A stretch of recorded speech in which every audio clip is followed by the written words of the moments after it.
So, welcome again to another CRCC seminar series event. We're very excited today to be hosting Professor Maria Löblich and Elisa Pollack from the Freie University in Berlin. They're going to be talking today about East and West Germany, I believe, in far more detail than I have just presented there. But they'll be talking for around kind of 35 minutes onwards, and then we'll have the usual options for Q&A. So again, use your hand up function on the Teams kind of options bar, or if you want to come on screen to ask your questions, or indeed pop them in the chat and we'll field them there the best that we can. So without further ado, I'll hand it over to Maria and to Elisa. So, yeah, great. Perhaps I start, Elisa. Yeah, thanks a lot for inviting us. We are very pleased to present our project, and I would like to start with some background information about our project before we then actually present what we have been working on for 2 years now. You can see here the website of our research group, because our project is part of the German research group with the title Media-Related Heritage of the GDR. And our research group studies media actors, media practices in the German Democratic Republic and after 1989. And we also study in this research group memory and discourses of the GDR today. And you see those pictures, the photographs, and each photograph is representing one of our research projects. And what we share in our research group is the basic assumption that today's ideas about the GDR are strongly shaped by the media. And we are trying to study how this image, this idea of the GDR, the memory of the GDR, was shaped by the media by combining different perspectives. We are a group of historians, communication scholars, and didactics of history. And our research group is funded by the German Federal Ministry of Education and Research. We have been working for 2 years now, and do so like 13 other research groups that have been funded by the Ministry of Education, 13 other research groups that are also studying the history of the GDR. Those other research groups might be quite interesting. They are quite broad in their approaches and their issues. Some of those other research groups are dealing with the so-called injustice of the GDR, injustice in prisons, in community homes, for instance, or in the healthcare system, border regimes. Some other research groups are dealing with modernization in the GDR and modernization blockades in science and politics and society.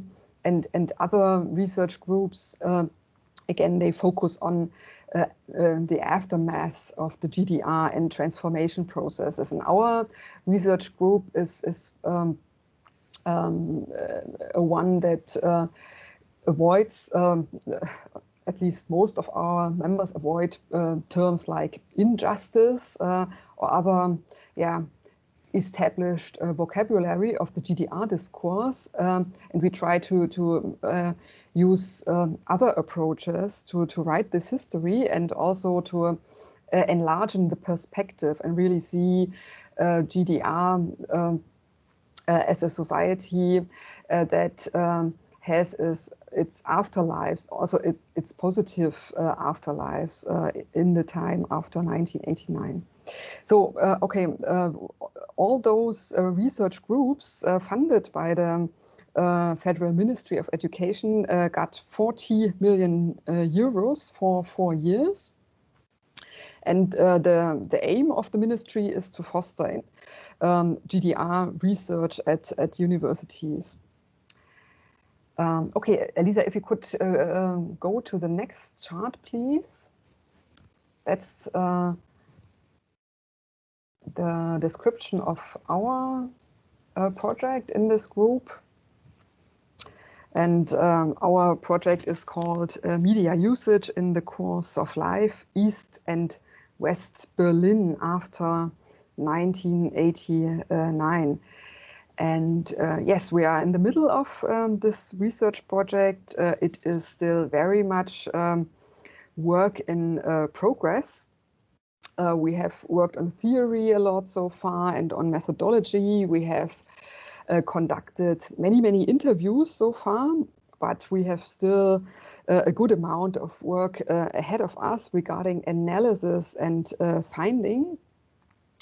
And as Elisa is the main researcher in this project and writing her dissertation about it, she will present now what we have been working so far. And after Elisa's presentation, I will come back for another moment and conclude with two thoughts. Yeah, great. Then let me explain to you what we're actually doing. Within our project, we are looking at the media use of people living in East and West Berlin. More precisely, we're looking at how motives, evaluations, and patterns in media use were influenced by the fall of the wall and the following period of societal transformation. When doing this, we are putting an emphasis on questions of collective or social identity. We're working with a biographical approach, and we're taking a comparative perspective, meaning that we're researching East and West. And we're linking individual media use to societal and also media structures. So let me explain why we are doing what we're doing, even though the categories of East and West might seem obsolete to some. In the area of media use and also evaluation, we can still find differences between people living in East and in West Berlin that are also true for the rest of Germany. Especially when looking at the print media, we can see this media divide with people from East Berlin preferring to read papers which have their roots in the former GDR, and West Berlin readers preferring papers from the western part of the city. So we are trying to find explanations for this media divide, which go beyond previous research. What has led us to the assumption that the notion of collective identity might be relevant to understand this media divide. Here we're taking into account the dominant East-West discourse, meaning the way the East is discussed and portrayed throughout the mass media. Several studies conducted over the past 3 decades have shown that East Germany is referred to in a stereotypical way, that it mostly appeared as an area of economic and political crisis. The GDR is mostly referred to in the context of dictatorship. We already heard this a few minutes ago. However, the life world and the challenges East Germans had to face in the course of reunification were discussed only marginally in the media. So this has led scholars to speak of a discursive devaluation of the East and East Germans. Why did we choose a biographical approach? Previous research has tried to explain ways of East German media use mostly by focusing on the GDR socialization on the period before '89, claiming that living with the GDR media system had resulted in a lack of interest and an inability to deal with the political information offered by Western media. Or they were pointing at current circumstances and living conditions of East Germans. Within our perspective, both aspects and periods have to be considered in order to fully understand East German media use. And we also focus on the period of the 90s, as we are assuming that the far-reaching consequences of reunification and the changes in the media system led to changes in people's media use. We're taking this comparative perspective, as studies so far have exclusively focused on the East when trying to explain these media divide, these differences in media use.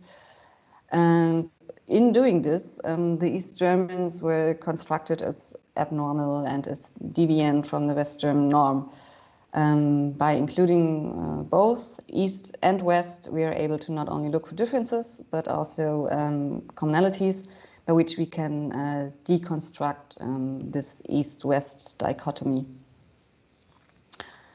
As most studies take a micro-level perspective, they fail to consider the influence of broader macro-social processes on media use, therefore being limited in their theoretical substance. And to avoid this, we are embedding media use into broader structural developments. So how is what we're doing relevant? First, we can assess as in how far the media have helped to unite East and West. And in bringing together different aspects and approaches, we are able to gain a broader understanding of media use, not only with regard to our case of East and West Berlin, but in general. Okay, so now I'd like to give you a quick overview over how life changed for people in East, but also West Berlin, as within our perspective, those changes had an effect on people's media use.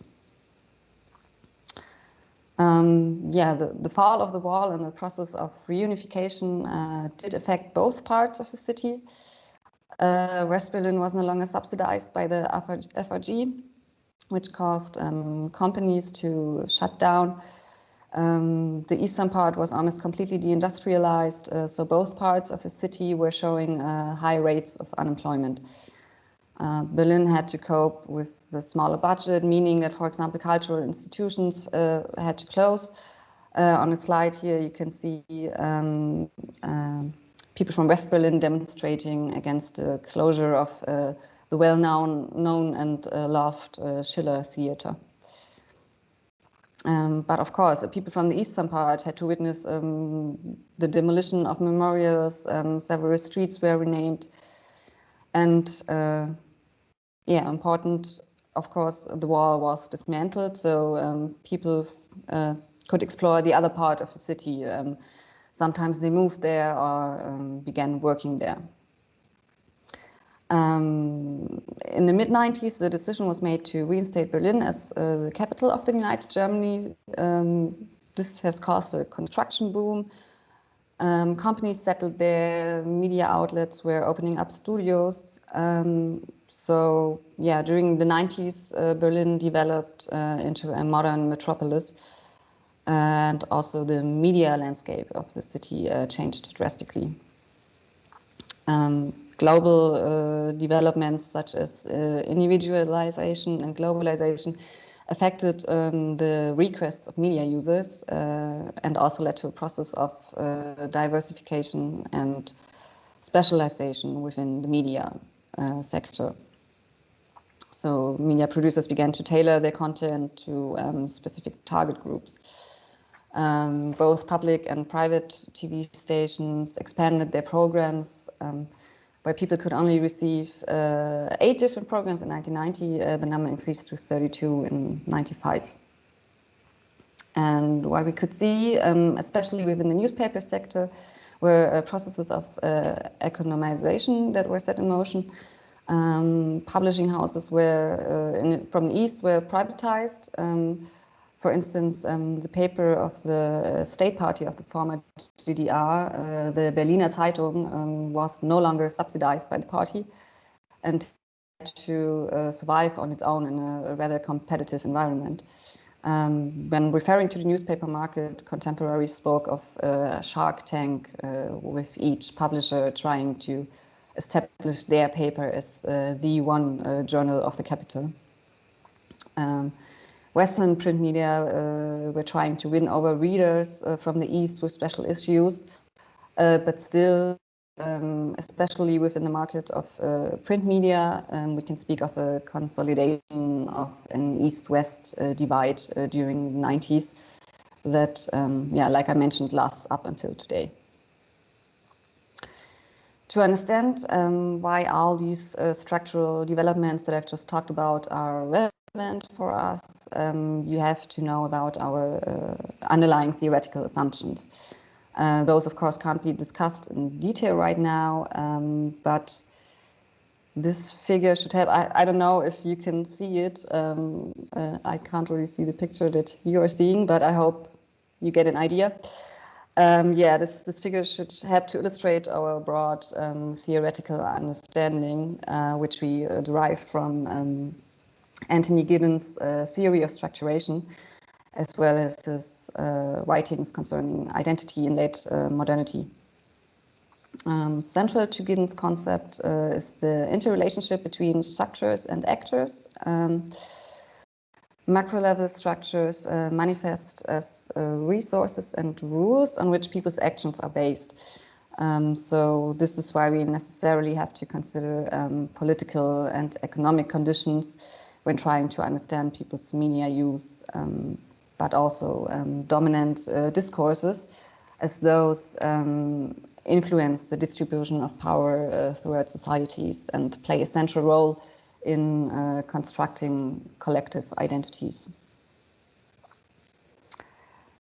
What is essential within our research is the question of people's identity, how they understand themselves and how they perceive the world. Giddens refers to identity as the capacity to keep a particular narrative going.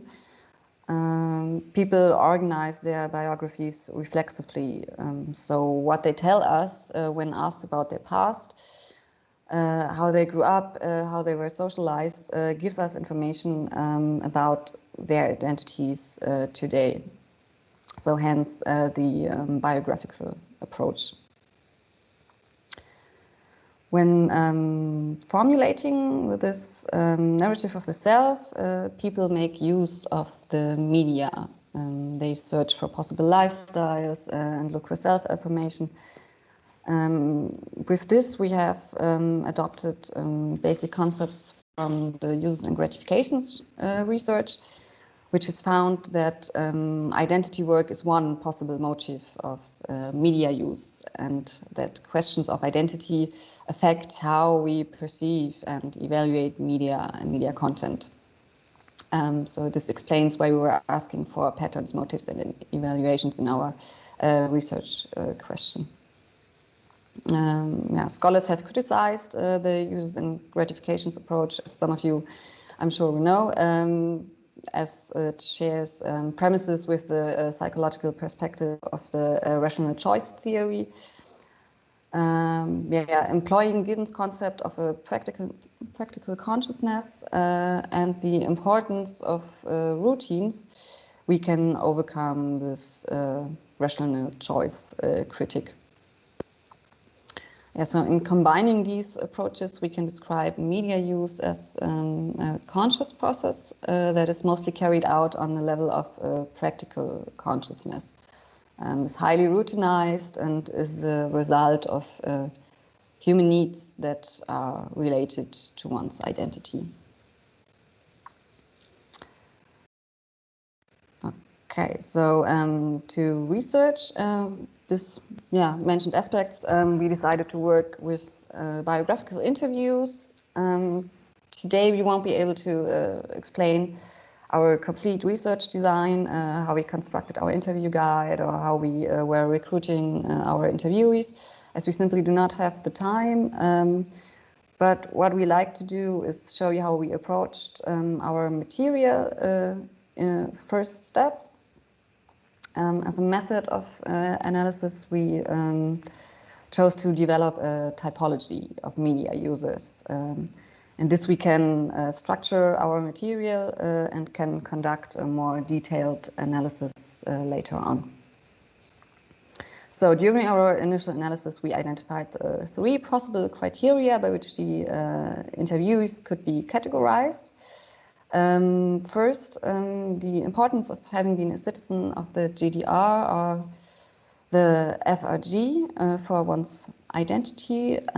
Second, how the fall of the wall and the process of reunification was experienced. Here we're not only referring to material circumstances, but rather at how these changes in daily life were interpreted. So did people see it as an opening up of new opportunities, or did they rather perceive it as a situation of uncertainty and disorientation? And the third criterion being that of media evaluation, by which we do not only mean in how far people are satisfied with the media content, if they trust or believe the media, but also which expectations and attitudes they have regarding different media offers or the media in general. Yeah, like Maria Löblich said, this is work in progress. So today we will only present 3 types we found within media users of East Berlin, as we haven't analyzed the interviews of West Berlin media users yet. Okay, so our first type almost exclusively consists of women that were born in the 1940s or 50s, with only few exceptions.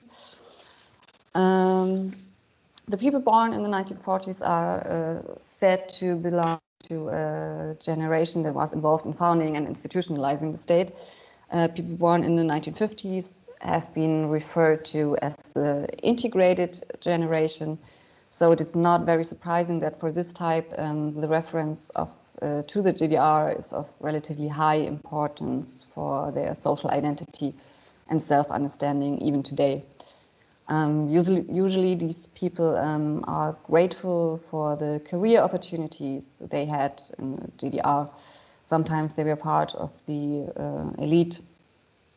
They emphasized that they were living a satisfactory life, and they paint the GDR in a rather good light in order to ensure a coherent narrative of the self. The fall of the wall, however, was experienced as a disruption, mostly job-wise, as a phase that was characterized by a loss of autonomy, financial instability, and experiences of devaluation. Concerning their media use, they essentially distanced themselves from the political discourse and instead intensified the use of light entertainment, TV shows and serials, and they were also heavy users of commercial TV programs, which were establishing at the time. Other than that they are very aware of and heavily criticizing the dominant GDR discourse, their knowledge of and expectations towards the media are not very substantiated. What we can see within this type is that one's social identity, in this case being East German, influences the attitudes towards media offers and hence their usage. A dentist, for example, kept her subscription to the Berliner Zeitung after the wall came down, even though she was essentially only reading the Berlin section and didn't really care for the rest of the paper, which she explained with the statement you can see here on the slide. Yeah, for the second type, the GDR, or being from the East, did not and still does not play a central role in formulating one's own concept or story. Instead, they rely on other sources to build their identity on, such as their jobs or hobbies. Yeah, they did not identify with the GDR. They were simply living their lives, not engaging in political discourse. For them, the fall of the wall didn't change very much. When asked about reunification, they often reacted with indifference. In their opinion, there are no actual differences between the East and the West, declaring the so-called wall in the heads an effect of media coverage rather than something that exists naturally. They did not follow the East-West discussion in detail, as it wasn't particularly relevant to them. So we can say that questions of an East identity did not matter in their media use. Similar to the first type, they don't have a strong opinion on how the media should operate and what to expect from them.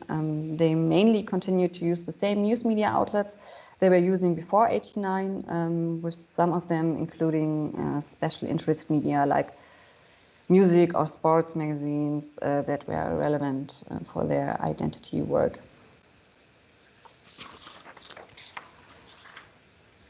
Within our last type, we mostly find men, the bigger part of them having been born during the 1960s.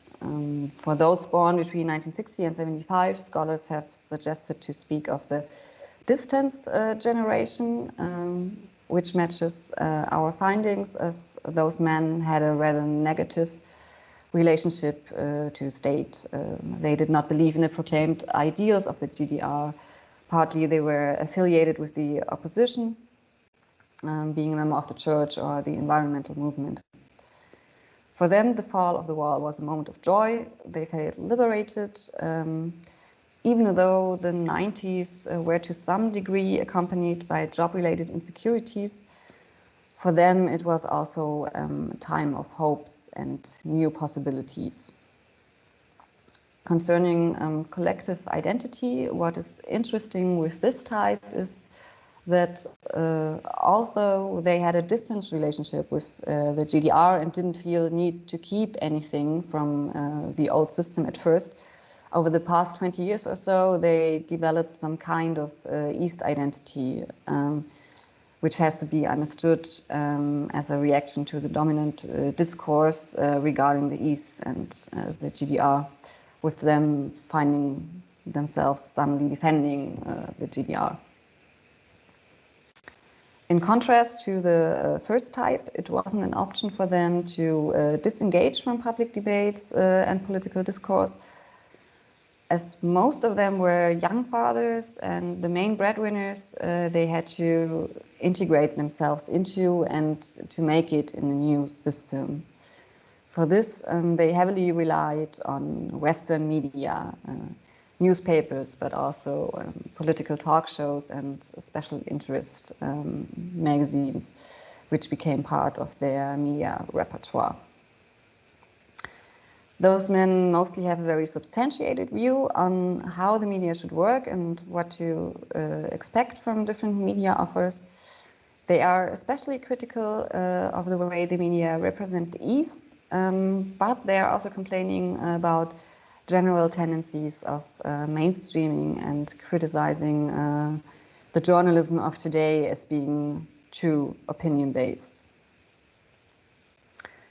So just to give you a quick view on how far we've come, and starting from these three types, what we're going to do next is analyze West Berlin media users and see if we find similar tendencies with them.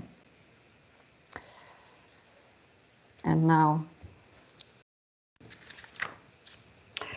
Okay, and I will conclude with two small midterm reflections on our project. The first one, media usage and collective identity.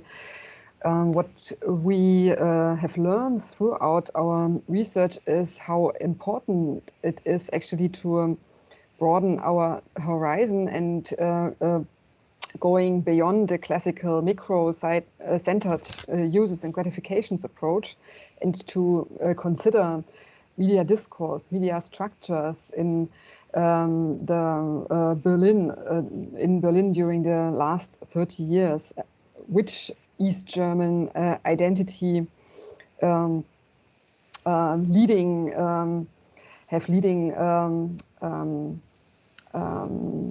has been constructed by leading West German media. That's one important aspect, and we realize that it resonates with some East Berliners very strongly, and also with some West Berliners. And the history of the media outlets in Berlin is another aspect regarding changing media structures in the last 30 years. And Elisa has illustrated how important it is to include the knowledge about privatization processes and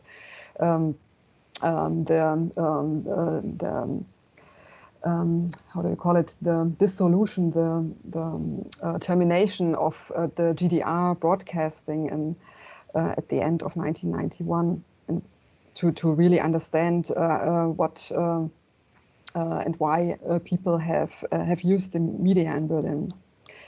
And these aspects are very important in our regard, also to study the link between media usage and collective identity, important with regard to the method. We are only able to conduct good interviews if we know how leading West German media have constructed the East Germans in the last 30 years. Only then we are able to react as interviewers when people complain or And important is this linkage also with regard to contextualize our findings. We want to link identity-related media usage to ownership structures, the termination of GDR broadcasting, and for instance, prominent columnists in the newspapers. The second aspect, history of media usage research. What do I mean with this? The research on media usage in the GDR or also in former socialist countries, and the usage research on the transformation period. What we have learned when we were reading all this literature about media usage in the GDR in the post-1989 time is that this literature is strongly shaped by its time. It's produced within certain institutional contexts, is shaped by certain interests. A lot of this research has been conducted by public service broadcasting in the Federal Republic, and they have their own interests when they are researching East German media usage. And also this research has often been conducted by people with a dominant Western perspective on the East. We really think that it is important to contextualize this body of research with the aim to find out who has actually written this history and how by which factors it has been shaped, and assuming that scientific knowledge is always shaped by social factors. Okay. Thanks very much, and now we are looking forward to your questions.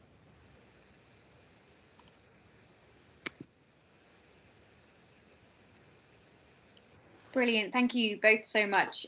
Apologies for the technical difficulties there. It's something we didn't pick up earlier in the week when we tested it, but you know, that was visible, so we were good, I think, for the most part. Thank you. As Maria said, the floor is now open for questions. You can either pop your hand up and we'll invite you on screen, or pop anything in the chat and we will field that there. Brilliant. Sabina, please kick us off. Yeah, I'll start with a very general question, Maria and Elisa, and that's, if you could tell us a little bit more about how this project actually came about, because it's just amazing to see, this scale of funding and research. I mean, you have a huge research team working with you, and I think something comparable in the UK would be, a multi-million pound investment in a project on media legacies of the British Empire. Yeah, when will that happen? Probably, we can't imagine it. So I think it says something, about the state of German academia, and about, and about the ability of the state to recognize the importance of funding research that, looks at critically at the engagement with and transmission of memory of a fairly recent contested past. Yeah. And it just amazes me really that that's possible, So I'm thinking, of going to a British funder and say, look what they're doing over there in Germany. Can we have something similar? Because I think the country needs it. So I guess, yeah, it's a very general question about if you have a backstory of how this came about. Well, yes, of course, the 40 million euro I mentioned, they have been poured upon all those 14 research groups. Yeah, it's not only for ours, but it's for all those very different research groups. And yeah, the history behind is that during the last, how do you call it, legislature period in 2000, when the last Bundestag, the last federal parliament came to its end in 2016, there was a lot of money not unspent from the government ruling in this period, and a member of the conservative party, or perhaps not only one, but it came from the conservative party, the idea, and I believe it was someone from East Germany, initiated introduced the idea to support GDR research. And then, as far as I know, they try to quite quickly spend the money and very quickly call for proposals was initiated by the Federal Ministry for Research, and to spend this money until the legislation period was over. So it was, I don't know, it was some sort of coincidence and opportunity for some people who tried to give GDR research an impulse. Mm-hmm.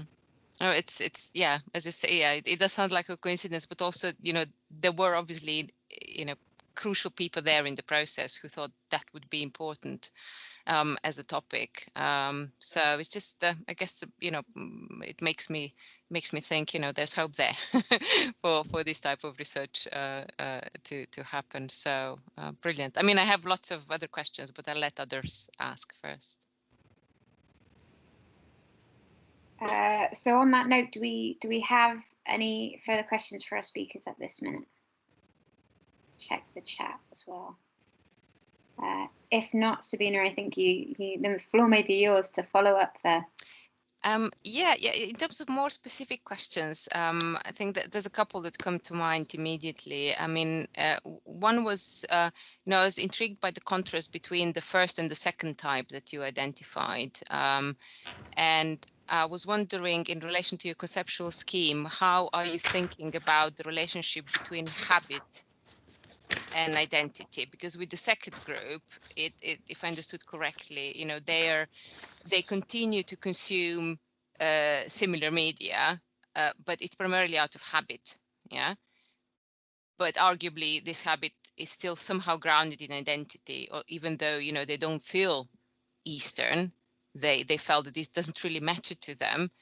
But you know, I guess you could argue that, you know, habit itself creates a kind of identity, even if it's not recognized, you know, just as, you know, the mindless reading of newspapers created an imagined community of the nation by Anderson. Yeah, that was also kind of, you know, it was an identity created out of habits and routine rather than the other way around. So I was just thinking, you know, what you're thinking about that, perhaps.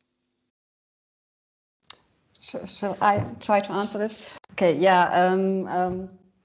Habit, of course, is an important part of doing identity work. Giddens emphasizes the importance of routines for identity work, as this the routines itself are kind of reassuring to us. Like, we watch the news every day at 8 p.m. and we feel safe. We have a sense of ontological security, which is also part of our identity.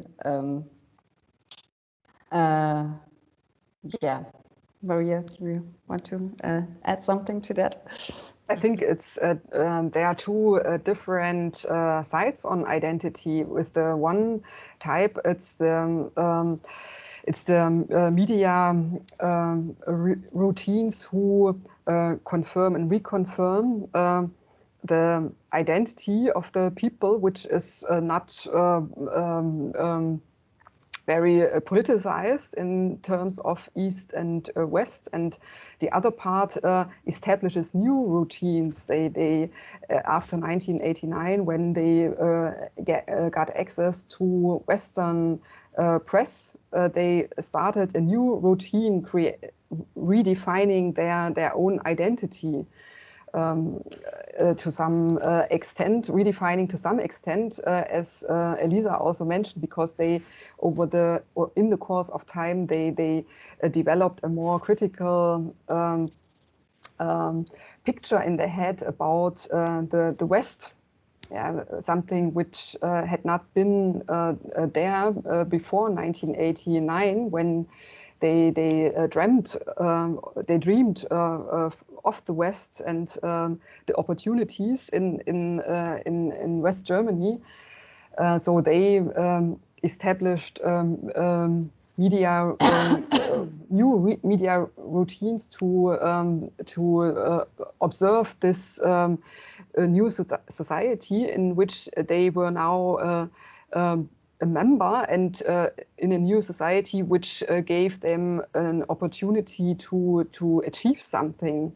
And one of those men was a young radio music editor who really perceived that the chance to work in the newly founded public service broadcasting as a chance to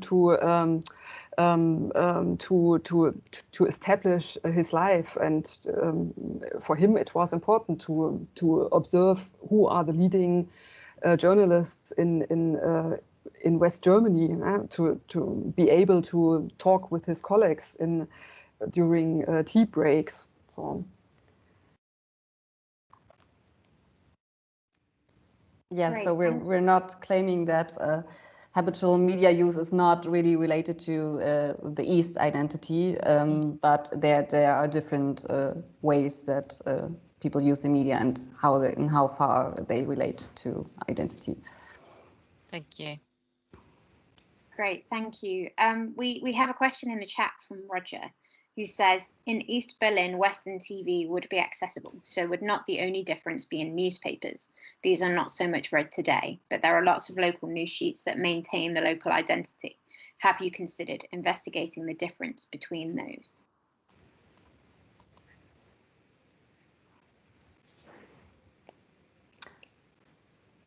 I'm still reading it. The difference between the local newspapers in Berlin and how they maintain. Yeah. Local newspapers, news sheets. They are newspapers that are for which you do not have to pay something, which are laying around in house floors, are distributed by men laying them in. For instance, in our house, we every week we have some of those. I'm not about those news sheets for which you have nothing to pay, but which serve as a Werbeträger. Commercial paper. Advertisement paper. Yeah, that's right.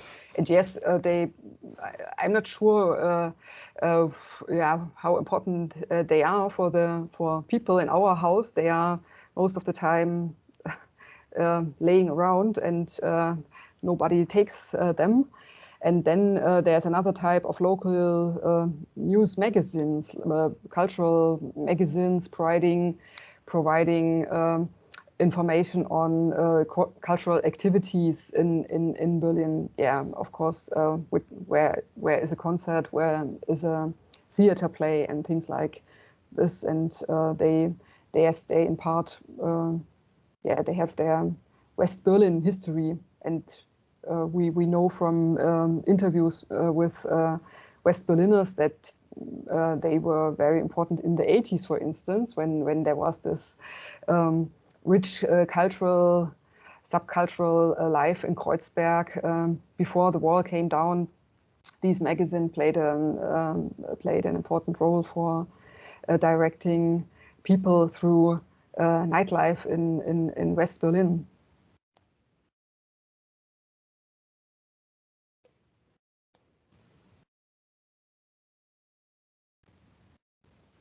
Okay, great. Thank you. Any other questions? Again, hand up and the chat function is fine. Maybe whilst we wait for those to come in, I was intrigued in your typology about the differences in gender and age between the different people that fitted into type 1, type 2 and type 3. Did you anticipate that when you before you conducted the analysis, or was that a surprising finding to find that those typologies were quite homogeneous in terms of the gender and the kind of birth date of the people fitting into each bracket? No, I think it was kind of surprising for the both of us at how well actually these people fitted our criteria. But of course, we do have some cases that don't really match the criteria. I think it's always the case. But yeah, I mean, it's on the other hand, it's not that surprising, as we know that gender and age and certain biographical events influence identity and media use. So it's probably, we anticipated it, but we were surprised at how easily we can actually categorize the people, so far. Right, yeah, that certainly makes sense. And I guess to follow up, you mentioned you have the analysis yet to come for the West Berlin part of your research. Do you anticipate similar or different findings from what you currently have? I mean, I've read most of the interviews, and from what I can say so far is that, there definitely are similarities based on the same. If we apply the criteria we used to develop this typology, there are similarities as in so far that the importance of the fall of the wall, of course, wasn't as high for most West Berliners, and with them we see that they also stick with the media they used before. So there's a similarity to the second type we have here. But of course we have to see if that really works out.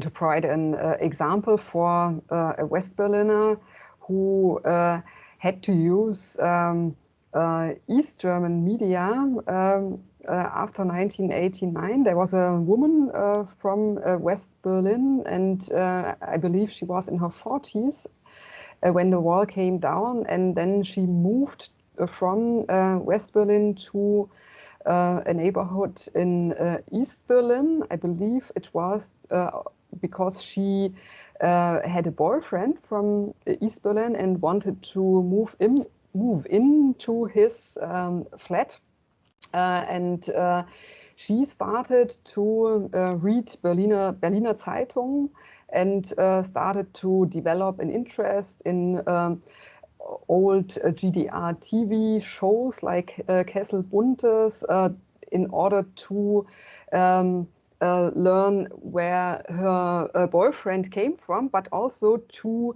be able to have a chat with in the neighborhood with people living next door. She realized that it made a difference for her coming from the West to learn all this. So that would be in some extent comparable to our type 3. Yeah, that's fascinating. It's kind of the two situations flipped on their head. But yeah, it would be really interesting to see those results come in. We have a question here from Sabina as well. She says, are your findings based on research in Berlin indicative of nationwide trends or not? Well, that's a question we've been asking ourselves and recently get asked by colleagues. Can Berlin be taken as an example for the whole of Germany? We think, in some way. Of course, Berlin people do have kind of a special identity, or at least in literature, it's claimed that West Berlin people had a different identity than those from the FRG because, they didn't really feel as a part of the FRG because, they were this island in the GDR. But especially when we're looking at the question of collective identity, I think we can use the results we found in Berlin and employ them to make broader assumptions about Germany, because if people in Berlin, they were living together, like after the fall of the wall, their ways connected. They worked in the other parts. They had connections even throughout the time of the wall. They were holding up friendships, or they had relatives living in the other part of the city. And if even here we find some sort of divide in identity, then this also has to be true for the rest of Germany, where most people didn't have those interrelationships and connections across both parts of the country. But of course, we are aware of this question, and it will be important, of course, to always carve out what is typical for Berlin as a metropole and as the main capital of the United Germany, which took to some extent also its own development due to this status. But on the other hand, we see a lot of arguments to say, okay, our local focus enables us also to draw conclusions for Germany. Mm.